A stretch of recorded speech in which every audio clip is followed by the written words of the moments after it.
In the opulent first-class carriage of the 1930s Highland Express, bound from London to the misty Scottish Highlands, a scream pierces the night.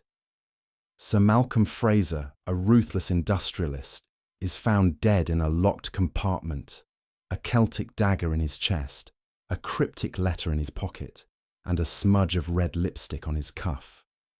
Hercule Poirot, the brilliant Belgian detective, unravels a web of vengeance, secrets and betrayal among a cast of suspects, a grieving widow, a glamorous actress, a bitter laird, a stern colonel, and a nervous scholar.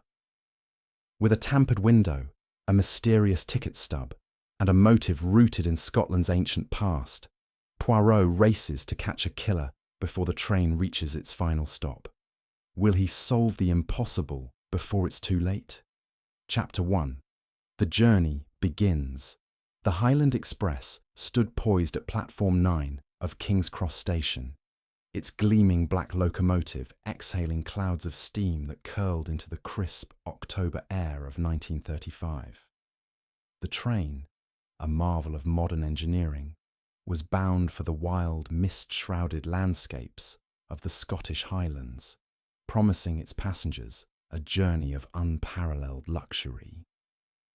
In the first-class carriage, Hercule Poirot, the diminutive Belgian detective with his immaculate moustache and polished patent leather shoes, adjusted his silk cravat and surveyed the bustling platform through the window of his private compartment. His sharp green eyes, keen as a falcon's, missed nothing, not the hurried farewells of families, nor the furtive glances of strangers. Poirot was not, for once, on a case. His old friend, Captain Arthur Hastings, ever the enthusiast for hearty British adventures, had persuaded him to join a holiday to the Highlands. "Fresh air, Poirot," Hastings had exclaimed, his ruddy face alight with excitement. "Lochs, glens, and perhaps a spot of fishing. You'll love it." Poirot, who preferred the order of a well-kept garden to the untamed wilderness, had agreed with reluctance, swayed by Hastings' infectious optimism and the promise of a quiet retreat. Yet, as he settled into the plush velvet seat, he could not shake the feeling that tranquility was a fleeting guest. The first-class carriage was a study in contrasts, its passengers a vivid tableau of wealth, eccentricity, and hidden tensions. Across the corridor, Sir Malcolm Fraser, a barrel-chested industrialist with a florid complexion, barked orders at a porter while his young wife, Lady Evelyn, hovered nervously at his side.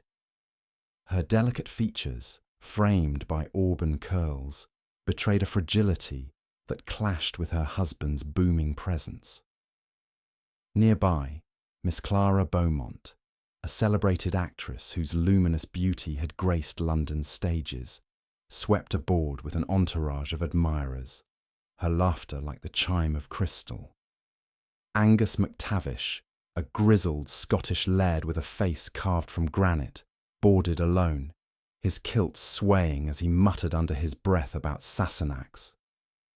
Colonel Reginald Thorpe, a retired army officer with a stiff limp and a bristling moustache, clutched a newspaper, his eyes darting suspiciously.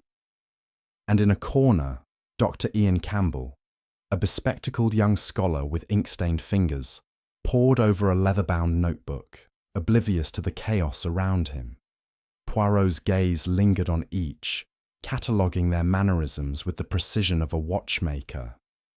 "Observe, Hastings," he murmured, leaning toward his friend who was wrestling with an overstuffed valise. "The human comedy, it plays out even here, on this train. The proud, the anxious, the secretive. They all travel together, non?" Hastings, red-faced from his exertions, chuckled. "You see mysteries everywhere, old chap. This is just a group of people off for a jaunt." The train lurched forward, its whistle piercing the London dusk, and the Highland Express began its journey north. The carriage settled into a rhythm, the clack of wheels a steady counterpoint to the murmur of voices. Poirot, sipping a tisane prepared by the attentive steward, allowed his mind to wander, though his senses remained alert. He noted Lady Evelyn's frequent glances toward her husband, who was engrossed in a heated discussion with Colonel Thorpe about tariffs. Miss Beaumont, seated near the dining car's entrance, held court with a young couple, her charm effortless, yet calculated. Dr. Campbell, still buried in his notebook, scribbled furiously, pausing only to adjust his glasses. Angus MacTavish, isolated at the far end of the carriage, stared out at the darkening countryside, his expression unreadable. As twilight deepened, the train plunged into the rolling hills, the landscape growing wilder with each mile.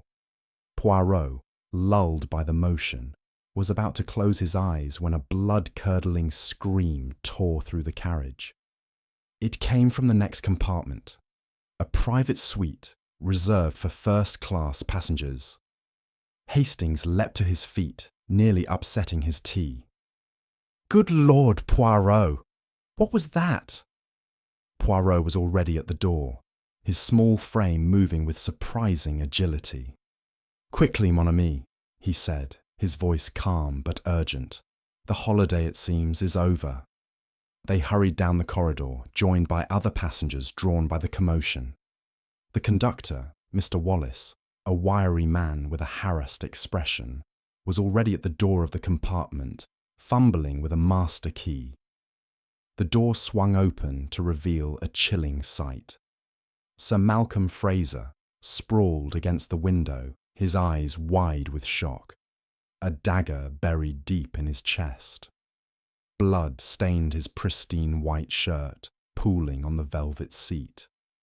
The compartment was locked from the inside, the window latch tight, its glass misted with condensation. Lady Evelyn, standing in the doorway, let out a strangled sob and collapsed into Miss Beaumont's arms. Poirot stepped forward, his presence commanding despite his diminutive stature. "Do not touch anything, s'il vous plaît," he instructed, his eyes sweeping the scene. The dagger, its hilt adorned with intricate Celtic knots, gleamed in the lamplight. A glass of whisky, half drunk, sat on the table beside a crumpled letter. Poirot's gaze lingered on Sir Malcolm's hand, where a faint smudge of red caught his attention, a trace of lipstick on his cuff. "Mon Dieu," Poirot murmured, his mind already racing. A locked room, a dagger, a letter, and a scream. The Highland Express. It carries more than passengers. It carries death. Chapter 2. The Locked Compartment.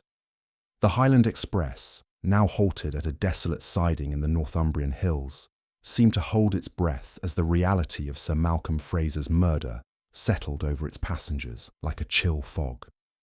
The first-class carriage, so recently a haven of luxury with its polished mahogany panels and velvet upholstery, had transformed into a stage for tragedy. Hercule Poirot stood in the doorway of Sir Malcolm's private compartment, his small, precise figure silhouetted against the flickering light of the gas lamps. His sharp green eyes, undimmed by the late hour, took in every detail of the grim tableau before him. The industrialist's body slumped against the window, his florid face frozen in a rictus of pain, the ornate Celtic dagger protruding from his chest, and the faint gleam of the half-empty whiskey glass on the table.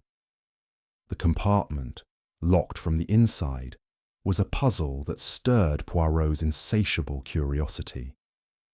Captain Hastings, hovering anxiously at his side, mopped his brow with a handkerchief despite the cool air. "Good heavens, Poirot," he whispered, his voice tremulous. "A murder, right here on the train, and in a locked room no less. How could anyone have done this?" Poirot raised a hand, his expression serene yet commanding. "Patience, mon ami. The impossible, It is only impossible until the little grey cells reveal its truth. We must observe, we must reflect, and we must not disturb the scene until all is noted.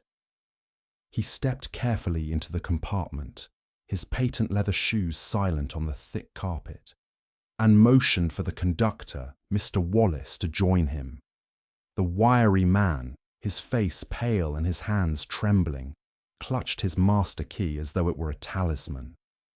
"Monsieur Wallace," Poirot said, his voice soft but insistent. "You are certain, are you not, that this door was locked when you arrived, and that no one was seen entering or leaving this compartment since we left London?"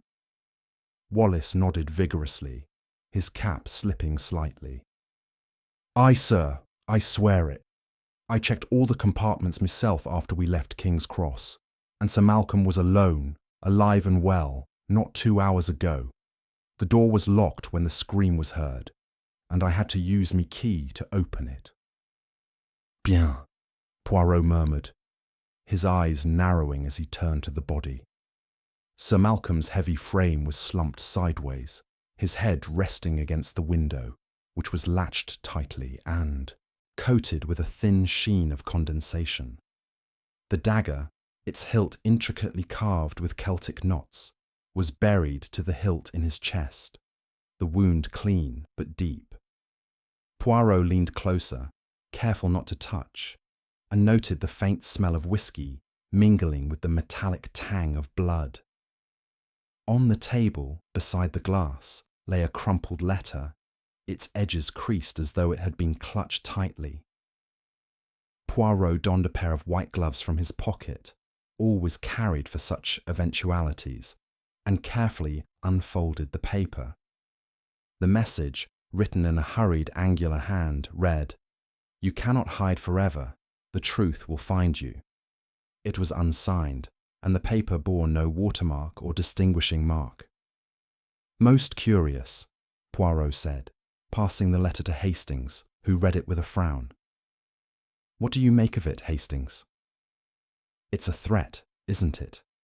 Hastings replied, his brow furrowing. Someone was after him. But how did they get in? The door was locked, the windows shut tight. Dash it all, Poirot, it's impossible.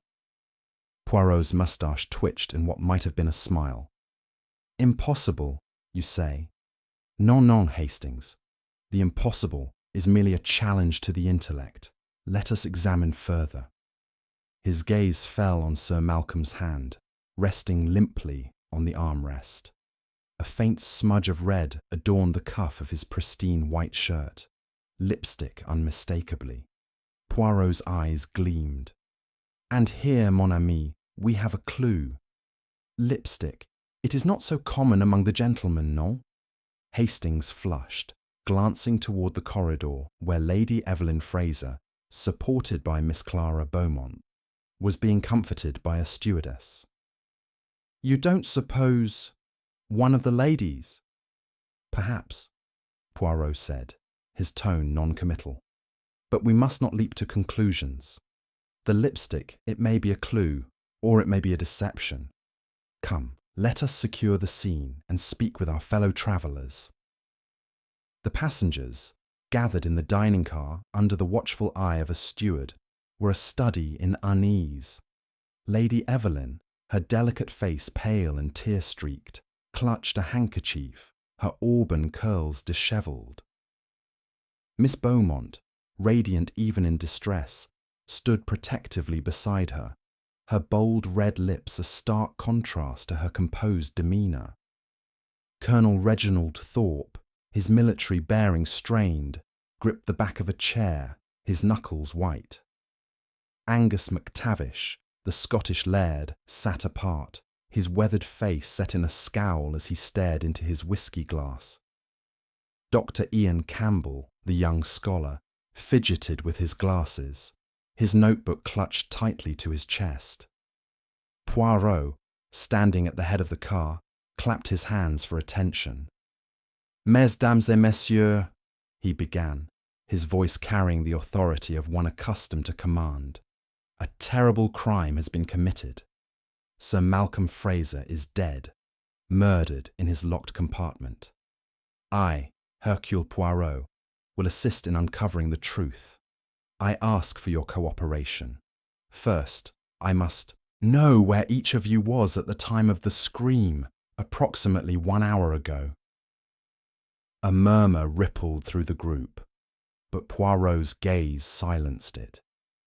He turned first to Lady Evelyn, whose sobs had subsided into a trembling silence. Madam Fraser, where were you when the scream was heard? Lady Evelyn's eyes widened, and she glanced at Miss Beaumont before answering. I was in the dining car with Clara, Miss Beaumont. We were having tea, weren't we, Clara? Her voice was pleading, almost childlike. Miss Beaumont nodded, her expression serene. Indeed we were. We'd been there for some time, chatting about the theatre. I'm sure the waiter can confirm it. Poirot made a mental note of the quick affirmation. Merci, mademoiselle. And you, Colonel Thorpe? The colonel straightened, his moustache bristling. I was in the observation car, smoking a cigar. Alone, I might add. I heard the scream and came at once. And you, Monsieur McTavish? Poirot's eyes fixed on the laird, who seemed to shrink under the scrutiny. McTavish's voice was gruff, laced with defiance. I was in me own compartment, minding me own business. Heard the scream, same as the rest. Dinna see why it's your concern. Poirot's smile was polite, but unyielding. Everything, monsieur, is my concern when murder is involved. And you, Dr. Campbell? The young scholar adjusted his glasses nervously. I was walking through the corridor, returning from the dining car to my compartment. I passed by Sir Malcolm's door, but I didn't see or hear anything unusual until the scream. Très bien, Poirot said, his tone neutral. Monsieur Wallace, you will confirm these movements with the staff, s'il vous plaît. And now, I must ask, did any of you see or speak with Sir Malcolm this evening? A heavy silence followed. Lady Evelyn shook her head, her eyes downcast. Miss Beaumont hesitated, then said, I saw him briefly at the station, but we didn't speak. Colonel Thorpe grunted, admitting to a brief exchange about business matters in the dining car earlier. McTavish merely snorted, offering nothing. Dr. Campbell, after a pause, said, I spoke with him yesterday about his funding for my research. He seemed preoccupied. Poirot's attention returned to the compartment, where he conducted a more thorough examination. The whiskey glass bore no fingerprints save Sir Malcolm's, suggesting it had been wiped clean or handled with care. The letter, written in black ink, was on plain paper, but its creases suggested it had been folded and unfolded multiple times. Poirot tucked it into an envelope for safekeeping. The dagger, he noted, was not merely decorative. Its blade was razor-sharp, designed for use as much as for display. The Celtic knots on the hilt were distinctive, hinting at a cultural significance he would need to explore. He examined the window more closely. The latch was secure, but the condensation on the glass was uneven, as though something had disturbed it. Running a gloved finger along the frame, he detected faint scratches, barely visible in the dim light. Interesting, he murmured, beckoning Hastings to look. The window, it appears untouched, yet these marks, they suggest an attempt to tamper, perhaps. Hastings peered at the frame, puzzled. But it's locked, Poirot, and the glass isn't broken. How could anyone get in or out? That, mon ami, is the heart of the mystery, Poirot replied. A locked room is not impenetrable if one knows its secrets. We must consider all possibilities, a key, a trick, or perhaps something more ingenious. Poirot's next step was to interview the staff. The steward who had served Sir Malcolm's whiskey confirmed that the industrialist had ordered it shortly after boarding, but no one else had been seen near his compartment. The dining car waiter, however, cast doubt on Lady Evelyn's alibi, claiming he had seen Miss Beaumont alone at the table for much of the evening. "Lady Evelyn came and went," he said, scratching his head. "I thought she was feeling poorly." This discrepancy intrigued Poirot. He returned to the dining car and approached Miss Beaumont, who was now sipping a brandy, her composure unshaken. "Mademoiselle," he said, his tone gentle but probing, "you say you were with Madame Fraser at the time of the scream. Yet the waiter suggests otherwise. Can you explain?" Miss Beaumont's eyes flickered, but her smile remained. "The waiter must be mistaken, Monsieur Poirot. Evelyn was with me, though she did step out briefly to fetch her shawl. It was chilly, you see." Poirot nodded, his expression unreadable. "And you, mademoiselle, did you wear lipstick this evening? A bold red, perhaps?" Her hand paused mid-sip, but she recovered quickly. "Why, yes, I always do. It's part of my persona, you might say. Why do you ask?" "A detail merely," Poirot said, his eyes never leaving hers. "A detail that may mean nothing or everything." As the night deepened, the train remained stationary, awaiting the arrival of the local police. Poirot, undeterred by the late hour, continued his inquiries. He learned from Mr. Wallace that Sir Malcolm had been a frequent traveller on the Highland Express, often conducting business en route. His wealth, derived from steel and shipping, had made him a powerful but polarizing figure. Rumours of ruthless dealings and broken promises swirled around him, and Poirot sensed that more than one passenger might have harboured a grudge. He turned his attention to the other passengers' connections to Sir Malcolm. Colonel Thorpe admitted to a wartime disagreement over munitions contracts, his voice tight with suppressed anger. "Fraser profited while good men died," he said, his eyes distant. Dr. Campbell, when pressed, revealed that Sir Malcolm had funded his research into Celtic artefacts, but their relationship had grown strained over disagreements about the artifact's fate. Angus MacTavish, when questioned about his hostility, muttered only that Sir Malcolm was no friend to Scotland. Lady Evelyn, still shaken, insisted she knew nothing of her husband's enemies, though her trembling hand suggested otherwise. Poirot returned to the compartment one final time before the police arrived, his mind a whirl of possibilities. The lipstick smudge, the cryptic letter, the scratched window frame, the Celtic dagger, each was a thread in a tapestry of deceit. "The locked room, Hastings," he said, his voice low. "It is not merely a puzzle of mechanics. It is a puzzle of the human heart. Someone wished Sir Malcolm dead, and they planned it with care. But they have made one mistake. They have crossed the path of Hercule Poirot." As the distant whistle of an approaching police car echoed through the hills, Poirot straightened, his resolve unshaken.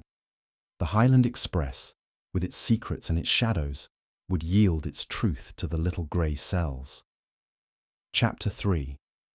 Shadows of Motive. The Highland Express, stranded at the desolate Northumbrian siding, seemed to crouch in the pre-dawn gloom, its sleek exterior dulled by the weight of the crime it harboured.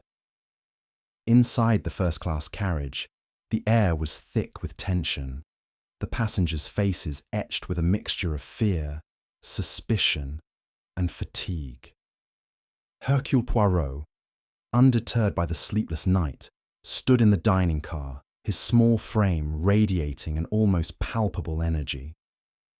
His meticulously groomed moustache quivered slightly as he surveyed the assembled company, each passenger a potential piece in the intricate puzzle of Sir Malcolm Fraser's murder. Captain Hastings, seated at a table with a cold cup of tea, watched his friend with a mixture of awe and exasperation, knowing that Poirot's little grey cells were already weaving connections where others saw only chaos. The local police, led by Inspector Angus MacGregor, a burly red-faced Scot with a bristling beard and a sceptical eye, had arrived shortly before dawn. MacGregor, though competent, was visibly irked by Poirot's presence, his authority challenged by the Belgian detective's reputation. "Monsieur Poirot," he said gruffly, adjusting his tweed cap, "I'll handle this investigation. We don't need fancy foreigners meddling in Scottish affairs." Poirot's response was a polite smile, his eyes gleaming with the quiet confidence of one who knew his place was not to be denied. "Mais, naturellement, Inspector," he replied, his voice smooth as velvet. "I am merely a passenger who wishes to assist. The truth, it belongs to no nation." With MacGregor reluctantly allowing Poirot to continue his inquiries, the detective turned his attention to the passenger's motives, sensing that the key to the locked room murder lay not only in its mechanics, but in the hidden currents of human resentment.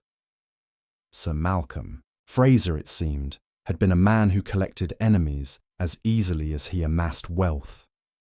Poirot resolved to probe deeper, to uncover the shadows that lurked behind each passenger's carefully curated facade. He began with Lady Evelyn Fraser, whose delicate beauty was now marred by dark circles under her eyes. Seated in a corner of the dining car, she twisted her handkerchief, her auburn curls falling in disarray. Poirot approached with the gentleness of a confessor, his tone soothing yet insistent. "Madame," he said, sitting opposite her, "I understand this is a time of great sorrow, but to find your husband's killer, I must know more about him. Tell me, were there those who wished him harm?" Lady Evelyn's eyes darted nervously, avoiding Poirot's gaze. "Malcolm was a forceful man," she said, her voice barely above a whisper. "He had rivals, of course. His business dealings were not always kind. But I know of no one who would do this." Her fingers tightened on the handkerchief, betraying her unease. Poirot leaned forward, his eyes narrowing. "And your marriage, madame? It was a happy one, non?" A flush crept up her cheeks, and she hesitated. "We had our differences," she admitted. "Malcolm was much older, and his world was one of power and ambition. I tried to be the wife he wanted." Her voice broke, and she looked away, toward the window where the first light of dawn touched the hills. Poirot made a mental note of her evasive tone, sensing a deeper truth she was not yet ready to share. He thanked her and moved on to Miss Clara Beaumont, who was reclining in a chair, her elegance undiminished by the night's events. The actress met Poirot's gaze with a practiced smile, her red lips a vivid contrast to her pale complexion. "Mademoiselle Beaumont," Poirot began, "you knew Sir Malcolm well, I understand. A patron of your early career, perhaps." Clara's smile tightened, though her composure held. "He was, once," she said, her voice cool. "Malcolm funded my first season at the Lyceum, but that was years ago. He thought his money entitled him to influence. I made it clear I was not for sale." Her eyes flashed with a defiance that intrigued Poirot. "He didn't take kindly to being refused," she added, "but I had moved on. I had no reason to wish him dead." "And yet," Poirot said, his tone mild, "the lipstick on his cuff, it is a shade much like your own, is it not?" Clara's hand paused as she reached for her cigarette case. "Many women wear red lipstick, Monsieur Poirot," she said, lighting a cigarette with a steady hand. "You'd do better to look at his wife than at me." Poirot inclined his head, neither confirming nor denying her suggestion. He moved next to Colonel Reginald Thorpe, who stood by the dining car's bar, his posture rigid despite the early hour. The colonel's face, weathered by years of service, was set in a scowl, his limp more pronounced as he shifted his weight.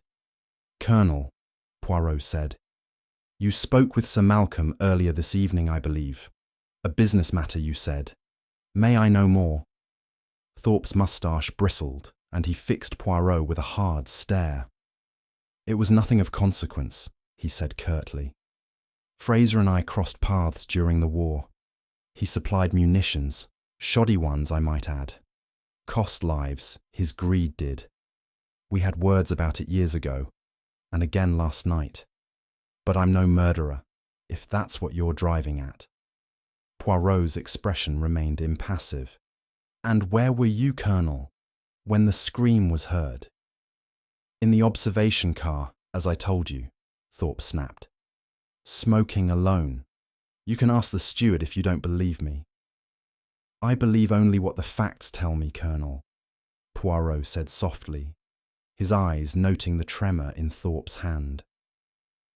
He excused himself and approached Angus MacTavish, who sat alone at a table, his kilt spread across his knees, his face a mask of contempt. The laird's eyes, deep-set and shadowed, met Poirot's with undisguised hostility. "Monsieur MacTavish," Poirot said, undeterred by the laird's demeanour, "you did not care for Sir Malcolm, I think. May I know why?" MacTavish's lip curled. "He was a blight," he said, his voice low and rough. "A man who'd strip the land for profit and call it progress. I've no love for his kind, and I'll say no more."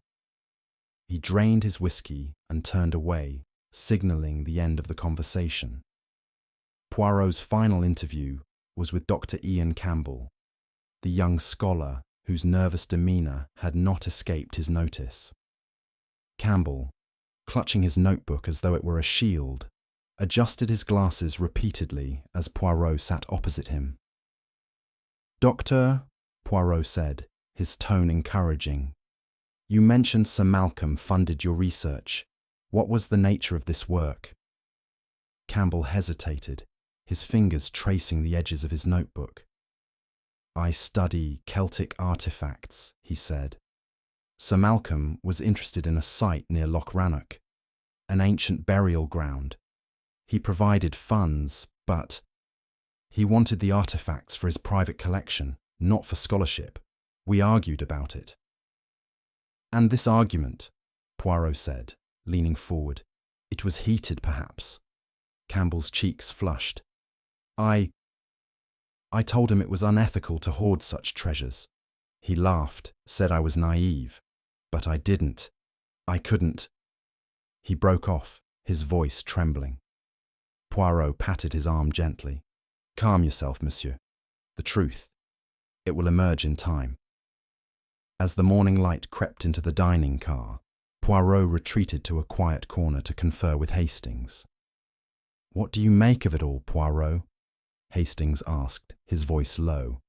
They all seemed to have reasons to dislike Fraser, but a motive for murder. "It's hard to say." "Hard, perhaps, but not impossible," Poirot replied, his eyes distant.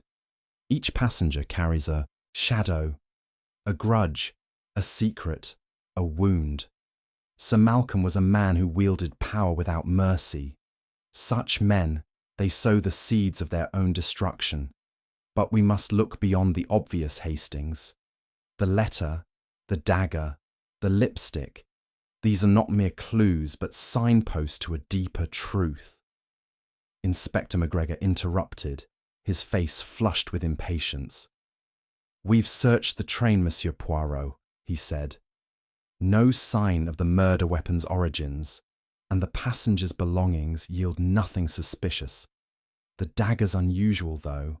Old, maybe Scottish. I've sent for an expert to examine it." "Excellent," Poirot said, though his tone suggested he needed no expert to confirm his suspicions. "And the window, Inspector?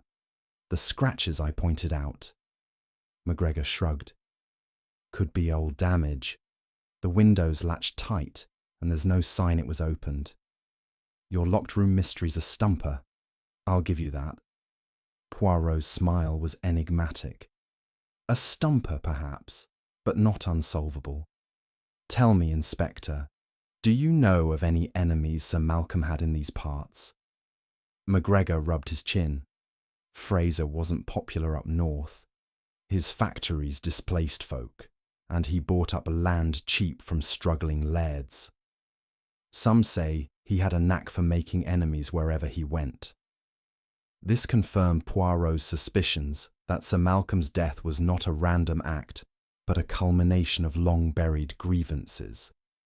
He returned to the compartment with Hastings, where the body had been covered but left undisturbed at his insistence. Poirot examined the letter again. Its words, "You cannot hide forever. The truth will find you," echoing in his mind. The handwriting, he noted, was distinct, with a slight tremor in the strokes, as though written under duress. He tucked it away, resolved to compare it to samples from the passengers. The smudge of lipstick on Sir Malcolm's cuff remained a tantalizing clue. Only Lady Evelyn and Miss Beaumont were likely candidates, yet both had alibis, however shaky. Poirot's thoughts turned to the dagger, its Celtic design a link to the Scottish landscape, and perhaps to one of the passengers. McTavish's hostility and Campbell's research suggested a connection to the region's history, but the laird's refusal to speak and the scholar's nervousness left Poirot with more questions than answers. As the train's whistle sounded, signalling preparations to move to the nearest station, Poirot stood by the window, gazing at the rugged hills. "The shadows of motive, Hastings," he said softly. "They are like the mist out there, elusive but not invisible. We will find the truth, but we must tread carefully, for the killer is among us, watching." Hastings shivered, less from the cold than from the weight of Poirot's words. The Highland Express, with its secrets and its sins, was a stage where the drama of murder was far from over. Chapter 4.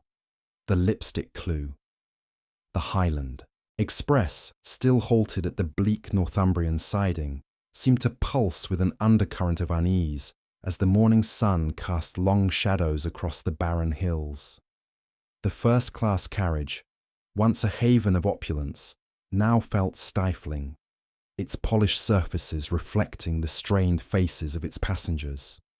Hercule Poirot, his immaculate suit unrumpled despite the sleepless night, stood in the dining car, his sharp eyes flickering over the assembled company.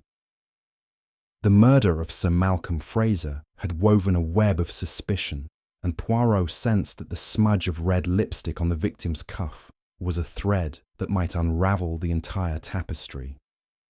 Captain Hastings, nursing a second cup of tepid tea, watched his friend with a mixture of admiration and impatience, knowing that Poirot's methodical mind was already sifting through the clues with surgical precision.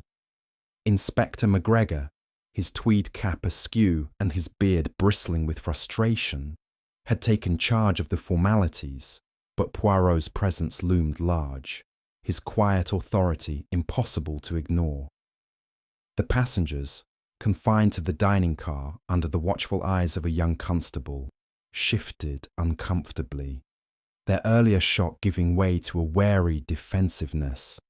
Lady Evelyn Fraser, her delicate hands trembling, sat with her eyes fixed on the floor, while Miss Clara Beaumont maintained her poised elegance, her bold red lips a striking contrast to the pallor of her face. Colonel Reginald Thorpe stood rigidly by the window, his limp barely noticeable in his tension, and Angus McTavish, the dour laird, glowered from a corner, his whisky glass untouched. Dr. Ian Campbell, clutching his notebook, adjusted his glasses with a nervous twitch, his scholarly demeanour fraying under the weight of scrutiny. Poirot's attention was drawn to the lipstick clue, a detail that had lingered in his mind since he first noticed it on Sir Malcolm's cuff. In a carriage with only 2 women among the first-class passengers, Lady Evelyn and Miss Beaumont, it was a tantalizing lead, yet one that required careful handling to avoid misdirection. He approached Lady Evelyn first, his manner gentle but probing, like a physician diagnosing a hidden ailment. "Madame Fraser," he said, seating himself opposite her. "Forgive my intrusion, but I must ask about your habits. Do you wear lipstick, perhaps? A shade of red?" Lady Evelyn's eyes widened, and she shook her head vehemently, her auburn curls bouncing. "No, Monsieur Poirot," she said, her voice quivering. "I find it too garish for my taste. I prefer a natural look. Surely you don't think—" She broke off, her hand flying to her mouth as though to suppress a sob. Poirot inclined his head, his expression unreadable. "I think nothing yet, madame. I merely seek the truth." He noted her flushed cheeks and the way her fingers twisted her handkerchief into knots. Her denial was plausible, but her nervousness suggested she was withholding something, perhaps not about the lipstick, but about her husband's life or death. He turned next to Miss Clara Beaumont, who was lighting a cigarette with a silver lighter, her movements deliberate and graceful. "Mademoiselle Beaumont," Poirot said, his tone polite but firm, "you have admitted to wearing a red lipstick, a shade most striking. The smudge on Sir Malcolm's cuff. It is similar, is it not?" Clara exhaled a plume of smoke, her eyes meeting Poirot's with a cool defiance. "As I told you, Monsieur Poirot, many women wear red lipstick. It's hardly unique. Yes, I wear it, but I was nowhere near Malcolm's compartment when he was killed. I was with Evelyn in the dining car." She paused, her lips curving into a faint smile. "You're barking up the wrong tree if you think I had anything to do with it." Poirot's moustache twitched, a sign Hastings recognized as amusement mixed with skepticism. "We shall see, mademoiselle," he said. "The truth, it has a way of revealing itself, even when hidden behind the most charming smile." Leaving Clara to her cigarette, Poirot beckoned Hastings to join him in the corridor outside Sir Malcolm's compartment, where the body remained under a sheet, guarded by the young constable. "What do you make of it, Poirot?" Hastings asked, his voice low. "The lipstick's a clue, surely, but both women have alibis, even if they're a bit shaky. Could it be a plant, meant to throw us off?" "Précisément, Hastings," Poirot replied, his eyes gleaming. "The lipstick, it is either a mistake by the killer or a deliberate misdirection. But we must consider all possibilities. The smudge was fresh, not smudged as it would be if old. This suggests contact with Sir Malcolm shortly before his death. Yet the locked room complicates matters. We must look beyond the obvious." Poirot's thoughts were interrupted by a commotion in the dining car. Raised voices drew him back, where he found Dr. Campbell and Angus MacTavish engaged in a heated exchange. The laird, his face flushed with anger, was jabbing a finger at the scholar. "You're meddling in things you don't understand, lad," MacTavish growled. "That's sight on my land. It's sacred, not some trinket for your books." Campbell, his glasses slipping down his nose, stood his ground, though his voice trembled. "You're blinded by superstition, MacTavish. Knowledge isn't a curse, it's progress. Sir Malcolm understood that, even if you didn't." Poirot stepped between them, his presence calming the tension like a sudden breeze dispersing smoke. "Monsieur, please," he said, his voice firm. "This is not the time for disputes. Monsieur MacTavish, what is this sight you speak of? And why does it cause such passion?" MacTavish's eyes narrowed, but he answered grudgingly. "It's a burial ground, ancient as the hills, on my family's land near Loch Rannoch. Fraser wanted to dig it up, sell the bones and relics for profit. Campbell here was his errand boy, poking about where he shouldn't. Campbell bristled. I'm a scholar, not an errand boy. My work is to preserve history, not destroy it. Sir Malcolm's funding was meant to support that, but he stopped, as though realising he had said too much. Poirot's gaze sharpened. He what, Doctor? Campbell hesitated, then muttered. He had his own plans. That's all I'll say. The exchange confirmed Poirot's suspicion that the Celtic dagger, with its intricate knots, was no random weapon. He excused himself and returned to the compartment, where he examined the dagger under a magnifying glass borrowed from the conductor. The hilt bore a faint inscription in Gaelic, barely legible from years of wear. With the help of Mr. Wallace, who had some knowledge of the language, Poirot translated it. Blood for blood. The phrase sent a shiver through Hastings, who had followed him. Good Lord, Poirot, that's ominous. Do you think it's connected to MacTavish's land? Perhaps, Poirot said, his voice thoughtful. The dagger, it is not merely a weapon, but a symbol. Its presence in Sir Malcolm's chest suggests a motive rooted in history, in pride, in vengeance. We must learn more about this burial ground and its significance. Poirot's next move was to revisit the dining car waiter, a nervous young man named Tommy, who had cast doubt on Lady Evelyn's alibi. Under gentle questioning, Tommy clarified his earlier statement. I saw Miss Beaumont alone for a good half hour, he said, wiping his hands on his apron. Lady Evelyn came back with her shawl, but she was gone longer than you'd expect for just that. I thought maybe she was unwell. This discrepancy deepened Poirot's suspicions about Lady Evelyn's movements. He sought her out again, finding her alone in a corner, staring out at the misty hills. Madame, he said softly, the waiter suggests you were not with Mademoiselle Beaumont for the entire time you claimed. Where were you, truly?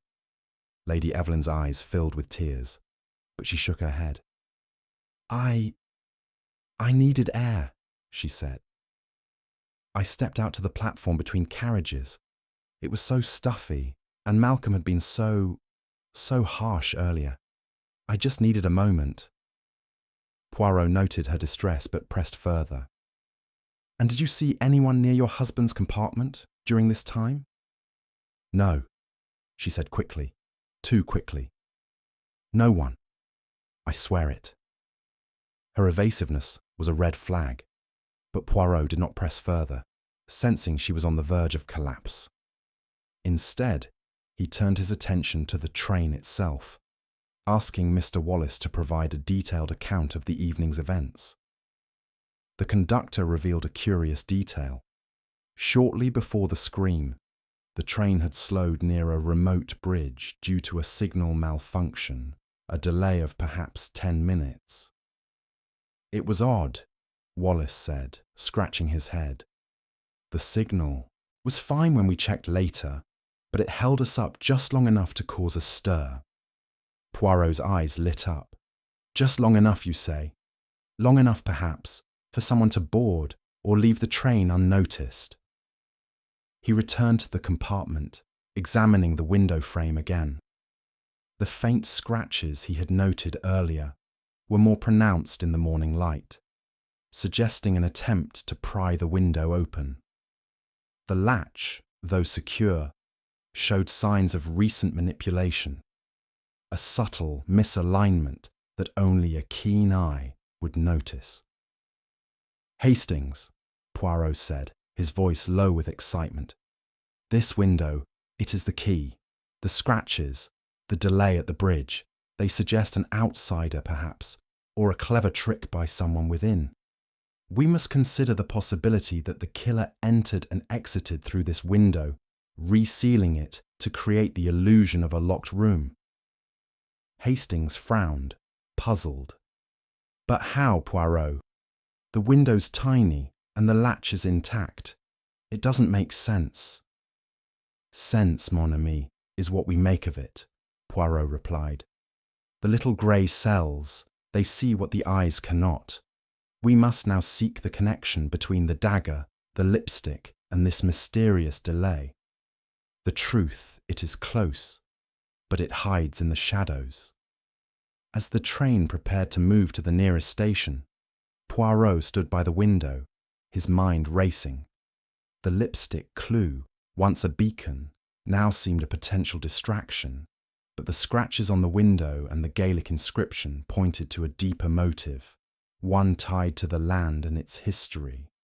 The Highland Express, with its locked compartments and hidden secrets, was a labyrinth.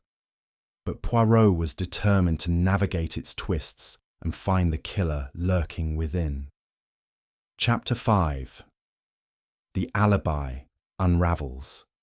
The Highland Express, still tethered to the remote Northumbrian siding, seemed to hum with the weight of its secrets as the morning sun climbed higher, casting a pale light through the mist that clung to the hills. The first-class carriage, its elegance now tarnished by the spectre of murder, was a hive of restless energy. Hercule Poirot, his small frame immaculate despite the long night, moved with purposeful calm, his green eyes sharp as they scanned the passengers gathered in the dining car.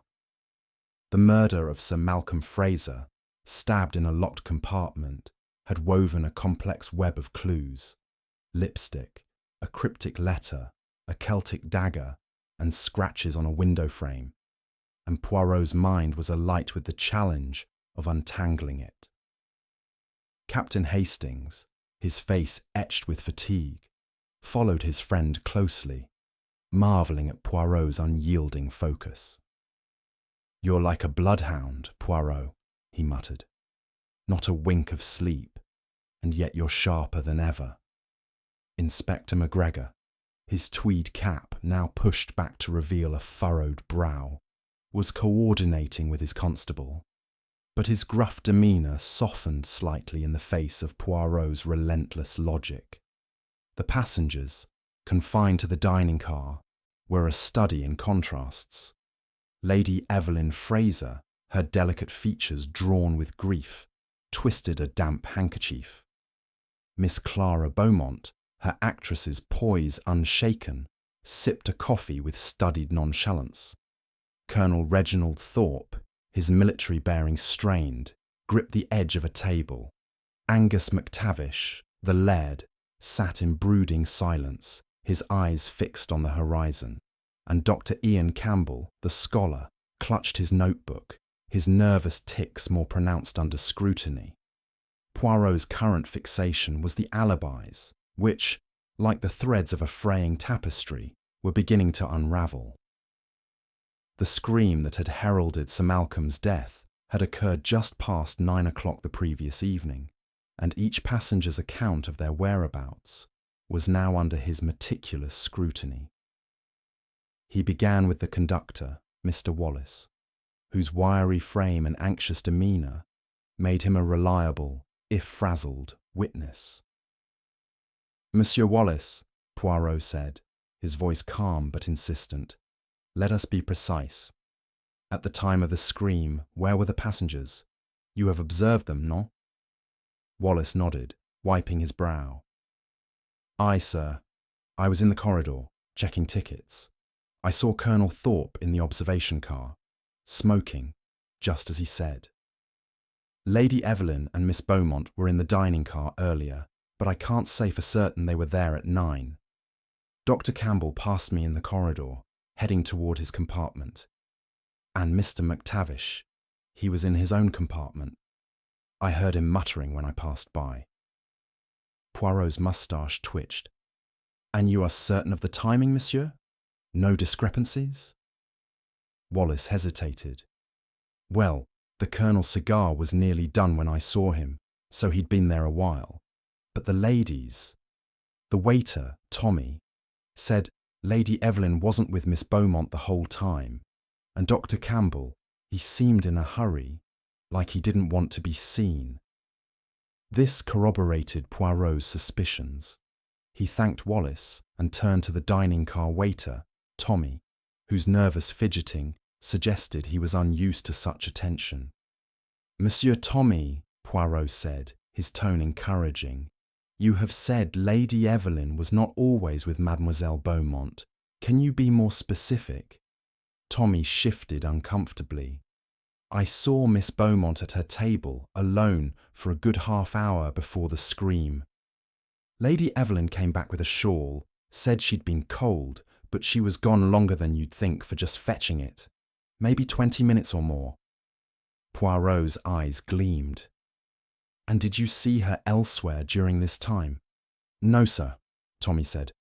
"But the corridor to the private compartments is just past the dining car. She could have gone that way." This was a critical crack in Lady Evelyn's alibi. Poirot sought her out, finding her seated alone, her eyes red-rimmed but dry. "Madam," he said gently, "you have said you were with Mademoiselle Beaumont, yet the waiter suggests you were absent for some time. Where were you truly at the hour of 9? Lady Evelyn's hands trembled, and she looked away toward the window. I told you, I went to fetch my shawl. The dining car was chilly, and I needed a moment alone. Malcolm and I had words earlier. I was upset." "Words?" Poirot pressed, his voice soft but unyielding. "About what, madame?" Her lips quivered. "He was angry about a letter he'd received. He wouldn't show it to me, but he said it was nonsense, someone trying to scare him.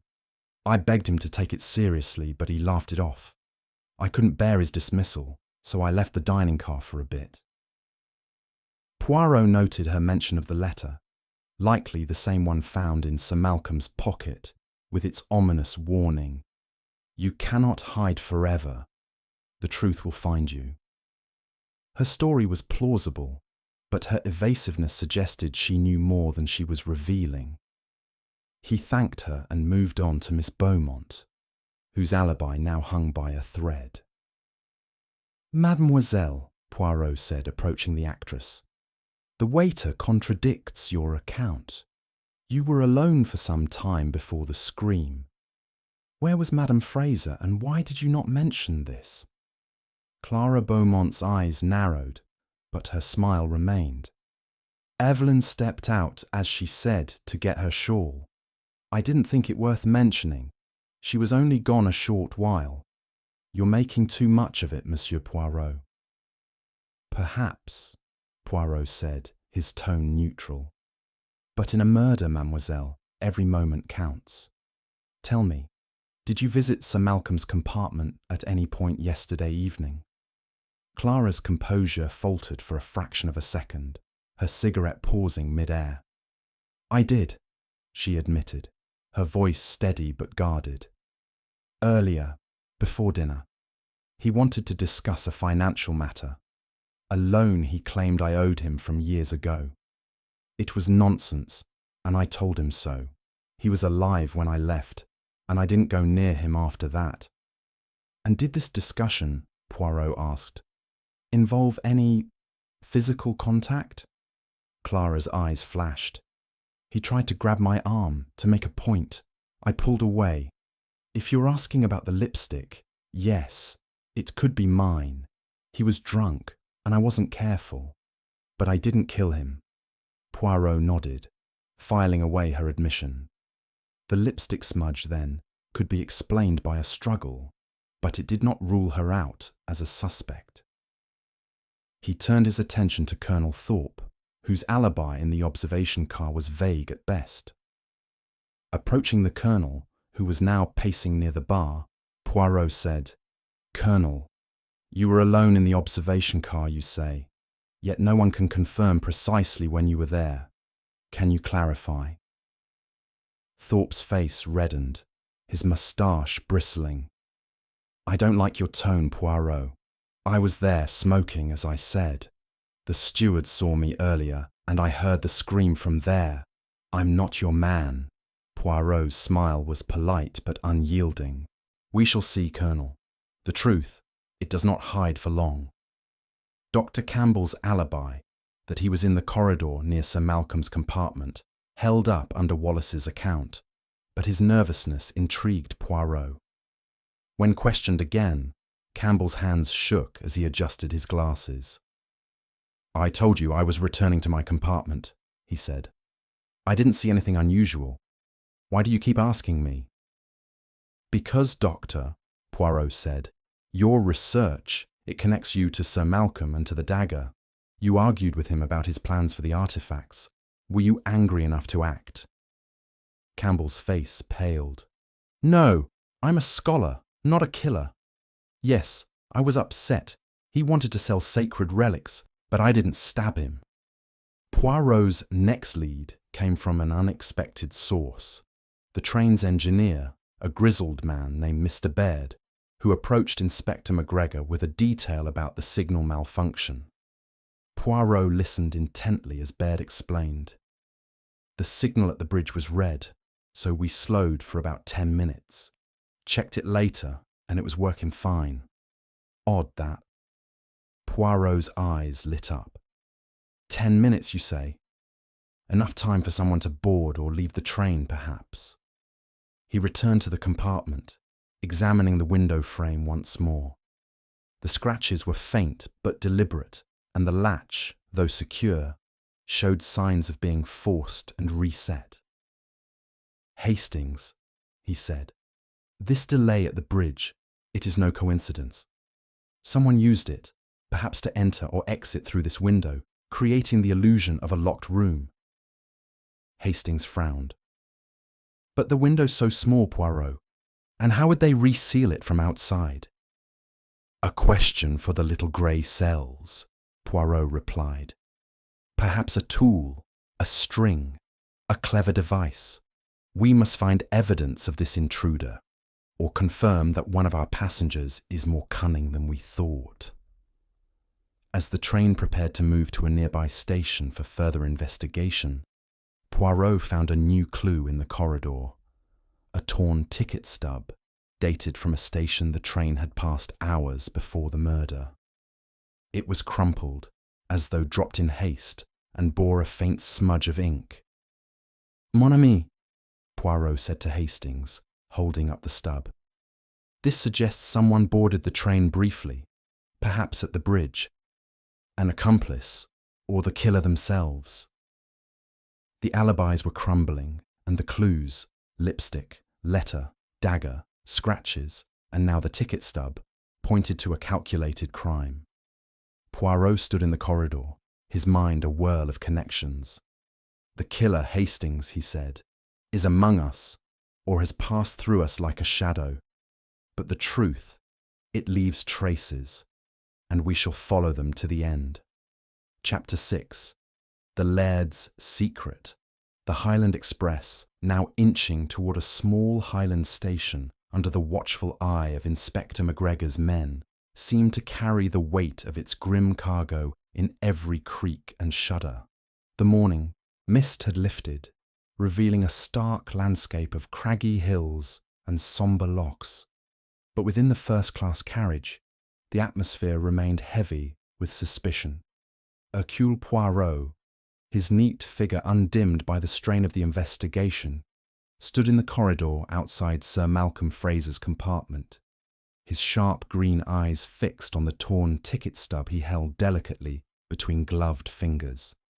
The stub, dated from a station passed hours before the murder, was a whisper of evidence that suggested an outsider's involvement, or a cunning ploy by someone within.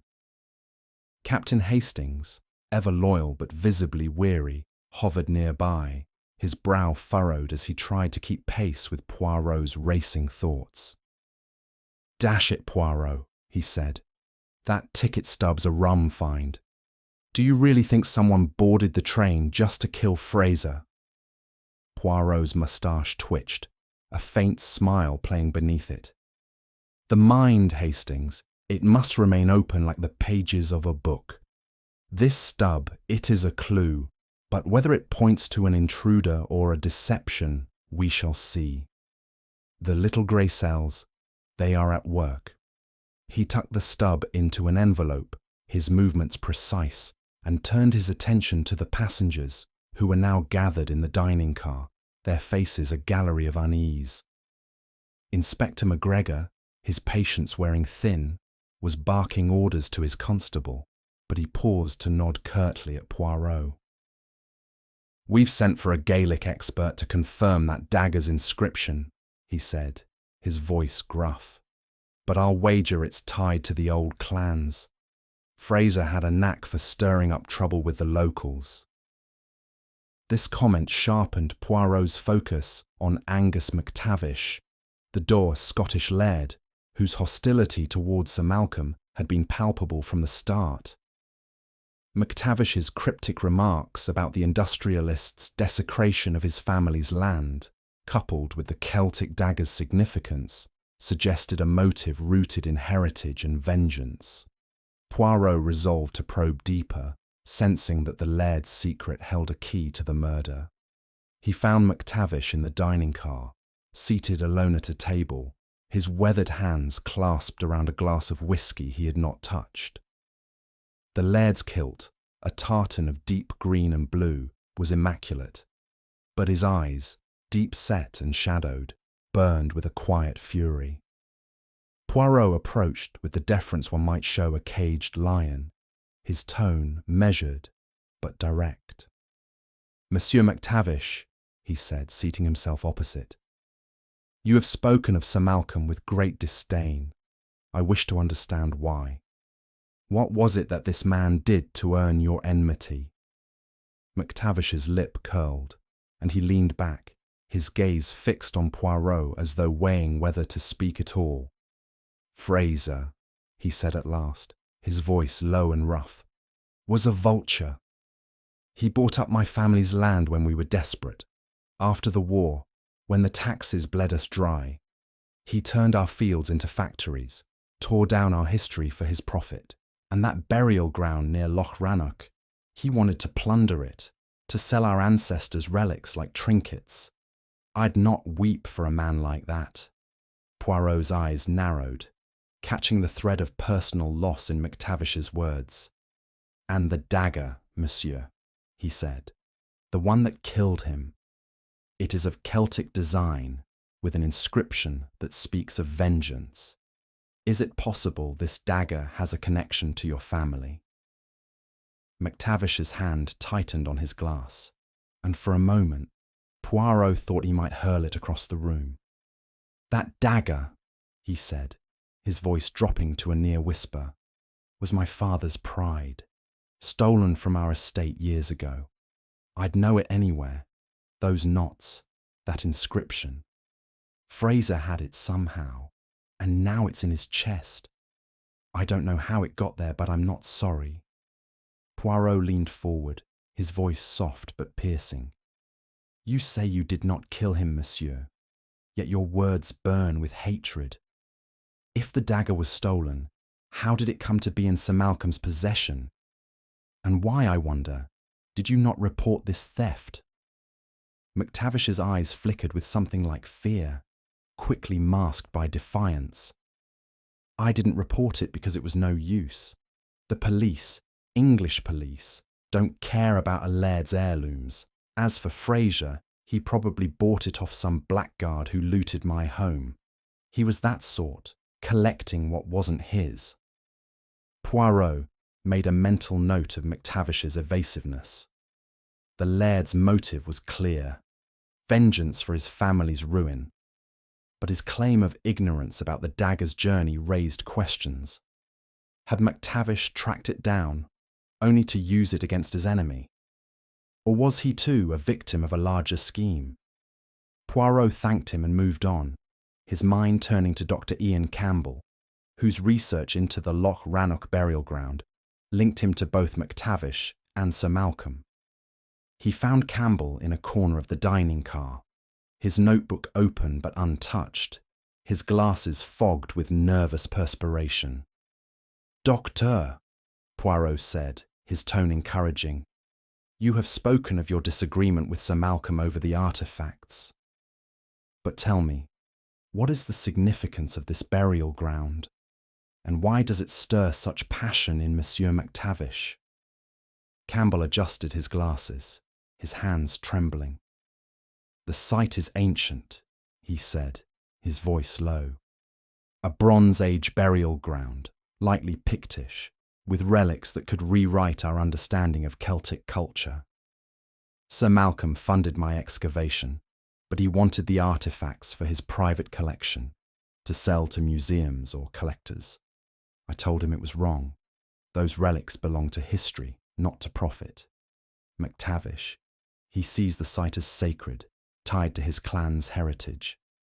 He thought I was complicit in Fraser's plans, but I wasn't. I swear it. Poirot's gaze sharpened. And the dagger, Docteur. You recognized its design, perhaps, from your studies. Campbell hesitated, his eyes darting to the side. I've seen similar designs in my research. Celtic knotwork, often tied to clan vengeance or honour. But I didn't know it was McTavish's. I only saw it when... He trailed off, his face paling. When you passed by Sir Malcolm's compartment, Poirot pressed, his voice gentle but unyielding. Or perhaps you saw more than you have admitted. No, Campbell said, his voice rising. I told you, I was in the corridor, returning to my compartment. I didn't see the dagger until after the scream. Poirot nodded, his expression neutral, but he noted Campbell's agitation. The scholar's connection to the dagger and the burial ground was too precise to be coincidental, yet his fear suggested he was more witness than perpetrator. Poirot's thoughts returned to the ticket stub, which hinted at an outsider's involvement. He sought out Inspector McGregor, who was reviewing notes with his constable near the bar. Inspector, Poirot said, this ticket stub, have you traced its origin? The station it names, it is one we passed before the murder, non? McGregor nodded, his beard twitching with irritation. Aye, it's from a wee stop called Crian Larich, about 2 hours before the scream. No one's supposed to board there, it's not a scheduled stop. We're checking the station logs, but it's a remote place, barely manned. Poirot's eyes gleamed. Remote, you say, yet convenient for someone wishing to board unnoticed, perhaps during the signal delay at the bridge. We must consider an accomplice, Inspector, someone who knew the train's route and Sir Malcolm's habits. McGregor grunted, unconvinced. An accomplice? That's a stretch, Poirot. More likely one of this lot. He gestured toward the passengers, had a score to settle and used the dagger to do it. Perhaps, Poirot said, his tone enigmatic. But the ticket stub, it is a whisper of something more. We must listen to it. Returning to the compartment, Poirot re-examined the window frame, the scratches now a focal point of his theory. He enlisted Mr. Wallace to bring a small toolkit, and together they tested the latch. With a slight twist, the latch gave way more easily than expected, revealing a subtle modification, a tiny notch that allowed it to be opened and resealed from the outside with the right tool. Voilà, Poirot said, his voice triumphant. The locked room, it is not so locked. Someone with skill, they could enter, kill, and exit, leaving the illusion of impossibility. Hastings, watching closely, shook his head. But who, Poirot, and why go to such lengths? The why, Hastings, is tied to the laird's secret, Poirot replied. McTavish's hatred, the dagger's history, the burial ground, they form a pattern. But we need one more piece to see it clearly. Poirot invited McTavish for a private conversation in an empty compartment, hoping to coax more from the reticent laird. Seated across from him, Poirot adopted a confiding tone. Monsieur McTavish, I believe you are a man of honour, bound to your heritage. The dagger, it was stolen, you say. But if you had found it, would you not wish to reclaim it? Perhaps with blood? McTavish's eyes blazed, but he leaned forward, his voice a harsh whisper. I'd have killed Fraser myself if I'd had the chance, but I didn't. That dagger was lost to me years ago. and I don't know how it ended up in his heart. You're fishing, Poirot, and you'll find nothing. Poirot held his gaze undeterred. Then tell me, monsieur, who else might know of this dagger? Someone from your past, perhaps, who shared your hatred?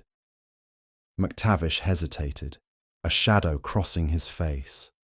There are those in the Highlands who'd spit on Fraser's name, he said. But I'll not name names. You'll have to find your killer without my help. As Poirot left the compartment, his mind buzzed with possibilities. MacTavish's secret was not just his hatred, but a connection to others who shared it. Perhaps someone who had boarded at Crayon Larich, wielding the stolen dagger. The ticket stub, the window, the Gaelic inscription, they pointed to a conspiracy rooted in the past, with MacTavish at its heart. Poirot turned to Hastings, his voice low. The laird, he knows more than he says, Hastings, but he is not alone in this. The truth, it is like the loch outside, deep, dark, and waiting to be plumbed. The train's whistle sounded, signalling its departure for the station, and Poirot felt the net tightening around the killer, or killers, lurking among them. Chapter 7. The Truth Revealed. The Highland Express, now steaming toward the small Highland station of Fort William, cut through the rugged landscape, its whistle a mournful cry against the backdrop of looming mountains and glassy lochs. The first-class carriage, once a beacon of luxury, was now a crucible of tension, its passengers bound by the invisible chains of suspicion. Hercule Poirot, his small frame radiating an almost electric intensity, stood in the dining car, his green eyes sweeping over the assembled company with the precision of a watchmaker. The murder of Sir Malcolm Fraser, committed in a locked compartment, had woven a tapestry of clues: lipstick, a cryptic letter, a Celtic dagger, scratches on a window frame, and a torn ticket stub, and Poirot was ready to unravel it. Captain Hastings, his face a mix of anticipation and dread, stood at his side, sensing that Poirot's little grey cells were on the verge of a revelation. "This is it, isn't it, Poirot?" he whispered. "You've got the whole thing figured out." Poirot's moustache twitched, a faint smile betraying his confidence. "Patience, mon ami," he murmured. "The truth, it is like a fine wine. It must be savoured at the right moment. But yes, the pieces, they are falling into place." He turned to Inspector McGregor, who stood near the bar, his burly frame tense with impatience. "Inspector," Poirot said, his voice calm but commanding, "with your permission, I shall address the passengers. The time has come to reveal the murderer of Sir Malcolm Fraser." McGregor, his beard bristling but his curiosity piqued, nodded grudgingly. "Aye, go on then, Poirot, but make it quick. We've a station to reach and a case to close." Poirot clapped his hands, drawing the attention of the passengers, who sat in a semicircle of unease. Lady Evelyn Fraser, her delicate features pale, clutched her handkerchief. Miss Clara Beaumont, her actress's poise strained, lit another cigarette. Colonel Reginald Thorpe, his military bearing rigid, gripped the armrest of his chair. Angus MacTavish, the laird, sat with his arms crossed, his eyes smouldering, and Dr. Ian Campbell, the scholar, fidgeted with his glasses, his notebook forgotten on the table. "Mesdames et messieurs," Poirot began, his voice resonating with quiet authority, "a terrible crime has been committed on this train. Sir Malcolm Fraser, a man of wealth and power, was murdered in a locked compartment, stabbed with a Celtic dagger inscribed with the words, 'Blood for blood.' The door was locked, the window latched, yet a killer struck and vanished. How? And why? These are the questions I, Hercule Poirot, have sought to answer. And now, the truth, it shall be revealed." A murmur rippled through the group. But Poirot's gaze silenced it. He held up the crumpled letter found in Sir Malcolm's pocket. "This letter," he said, "reads, 'You cannot hide forever. The truth will find you.' It is a warning, written in a hand that trembles with emotion.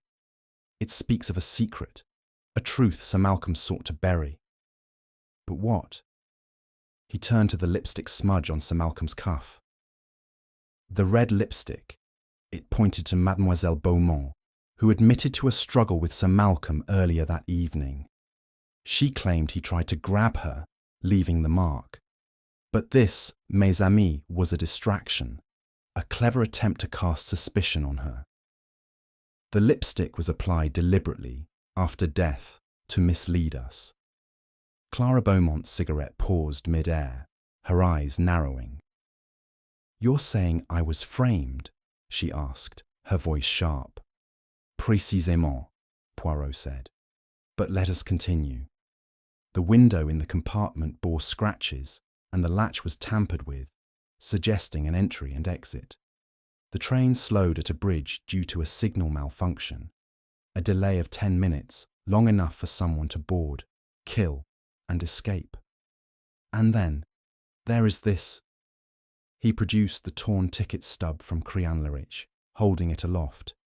"A ticket from a station where we did not stop, dropped in the corridor. It suggests an outsider, non. But who?" Poirot's eyes moved to Dr. Campbell, who flinched under the scrutiny.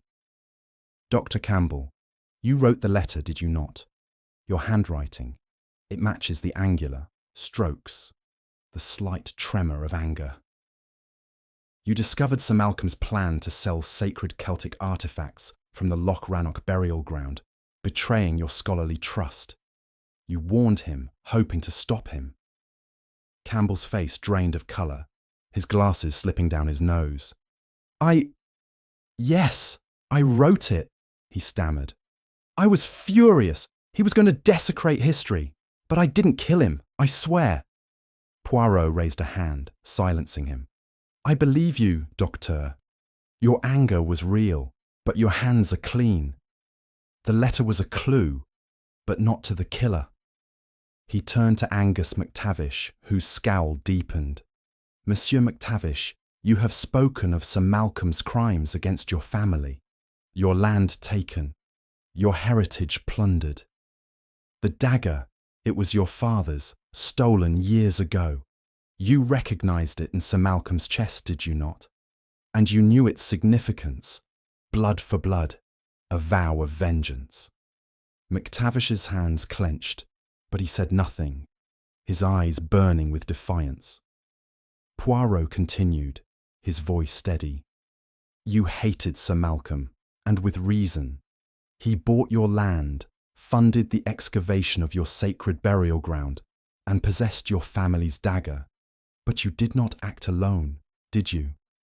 A gasp escaped Lady Evelyn, and all eyes turned to MacTavish.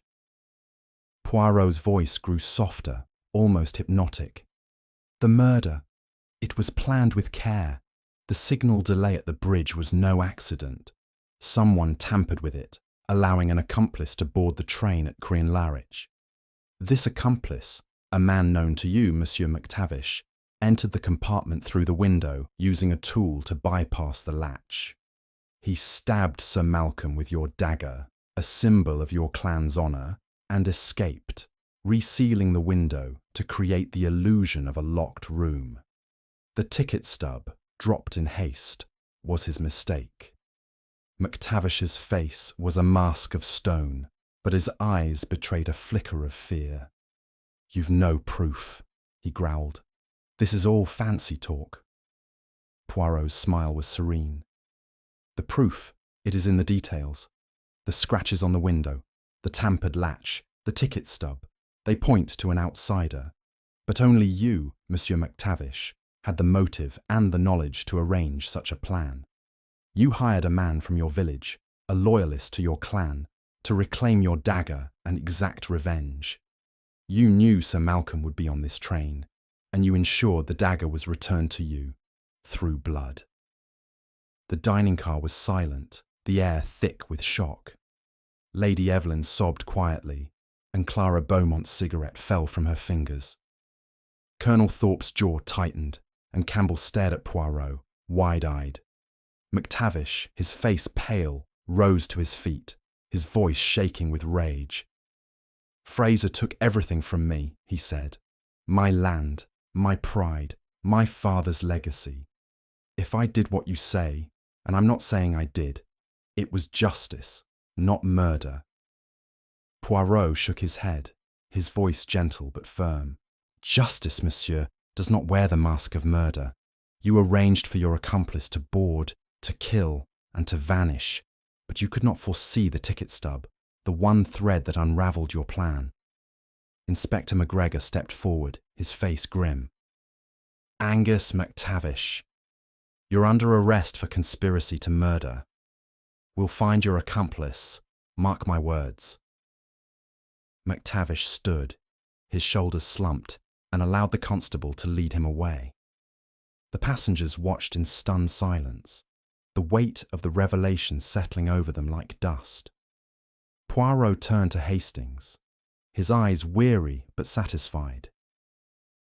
"The truth, mon ami, it is a heavy burden, but it must be borne." As the train neared Fort William, the passengers dispersed, their faces reflecting a mix of relief and unease. Poirot remained in the dining car, his mind already turning to the next challenge, though none was yet visible.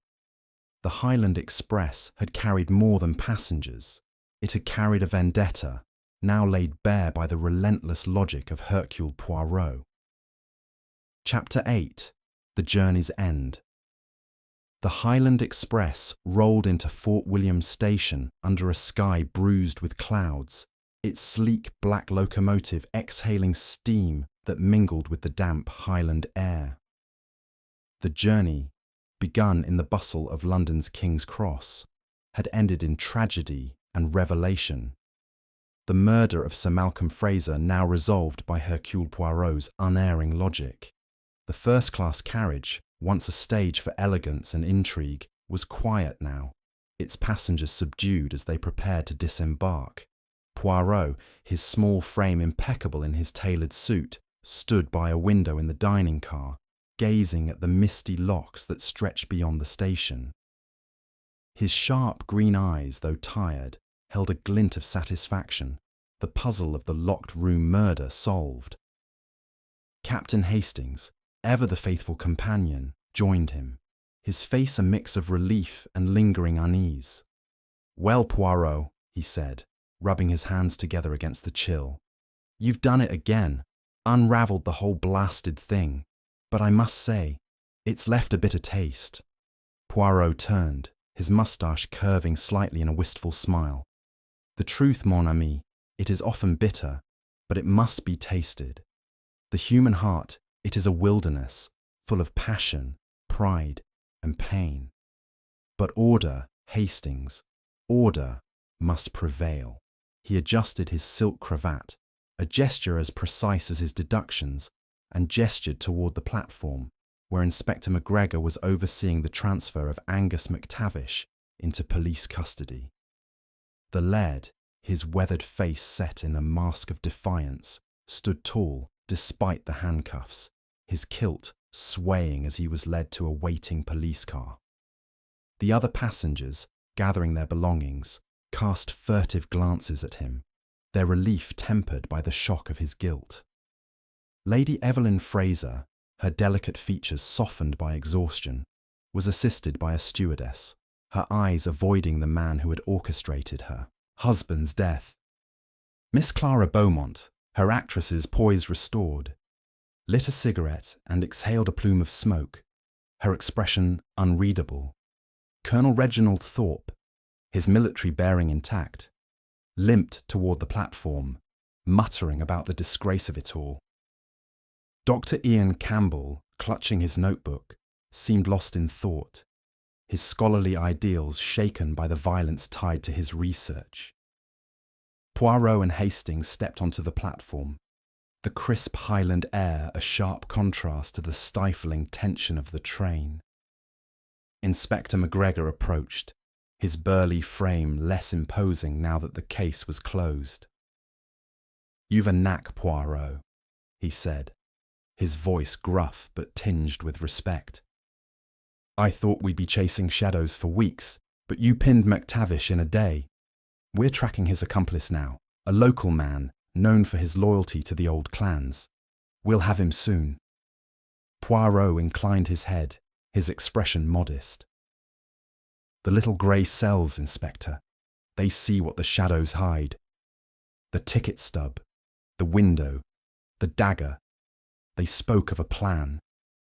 And McTavish, he could not conceal his heart's vengeance." Hastings, stamping his feet against the cold, shook his head. "It's a grim business, Poirot. All that hatred, festering for years, just to end in a murder on a train. Do you think McTavish will talk, name his accomplice?" Poirot's eyes twinkled. "Perhaps, Hastings, perhaps not. But the accomplice, he is a shadow of McTavish's will. The laird's pride, his loss, it drove him to this act. The accomplice was but a tool, like the dagger itself."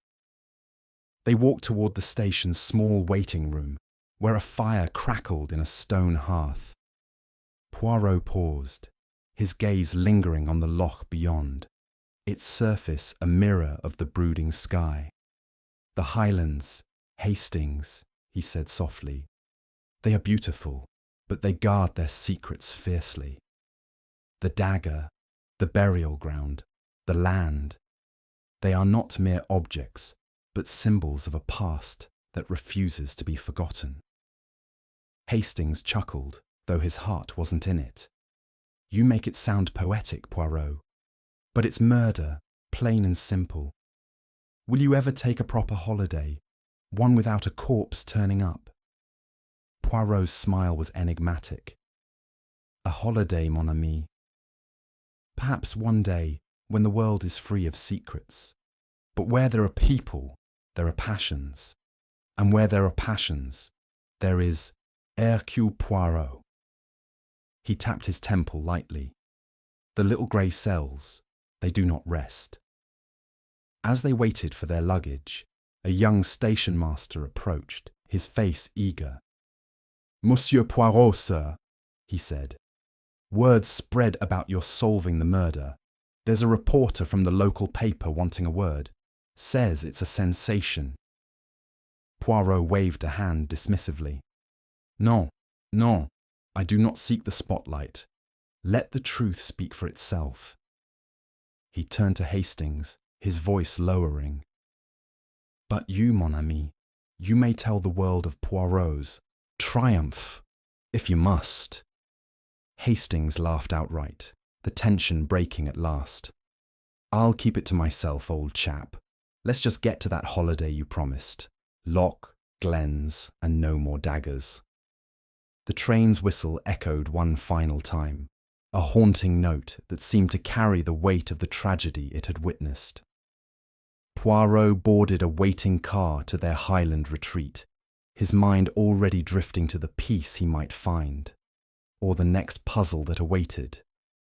The Highland Express, its journey complete, stood silent, a witness to the unravelling of a vendetta and the triumph of a singular mind.